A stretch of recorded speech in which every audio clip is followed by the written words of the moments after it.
Early Maukhari rulers had marriage alliances with later Guptas and were in friendly terms with Guptas.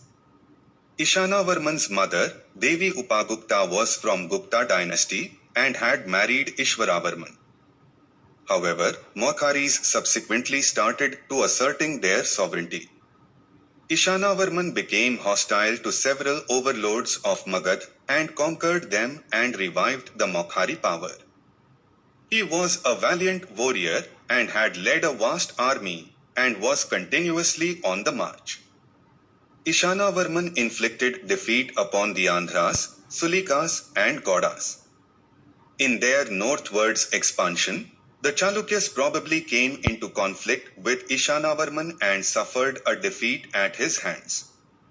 The victories of Ishana-varman had strengthened the political power of the Maukharis and alarmed the later Gupta king Kumara-gupta III, who defeated Ishana-Varman but could not completely crush him. Ishana-varman was succeeded by his eldest son Sharva-varman. Inscription number 82. Harha stone inscription of Ishana-varman. Year 611. Provenance Harha, Barabaki district, UP. Script late Brahmi of the northern class. Language Sanskrit. The reference is to the Mahabharata Vana Parven, Adhyayas 59, 293 to 299, 59 for the boon story.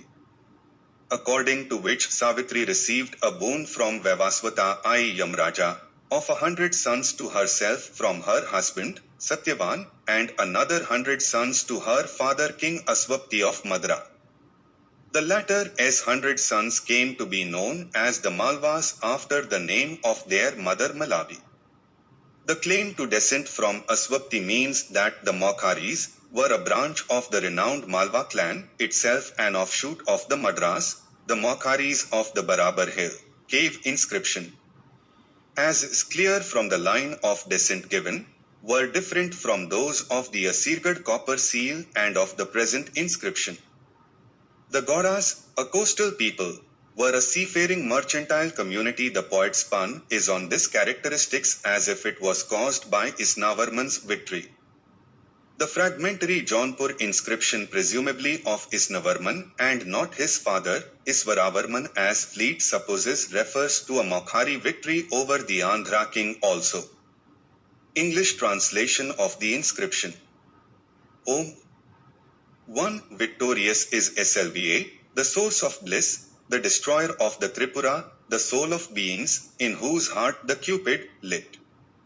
Mind born, could not find a lodge though a woman forms one half of his body, whom the ascetics, who have cast off their passions and destroyed the piles of darkness, contemplate, and who is the cause of the creators that bring about the manifestation, the destruction, and the maintenance of the universe.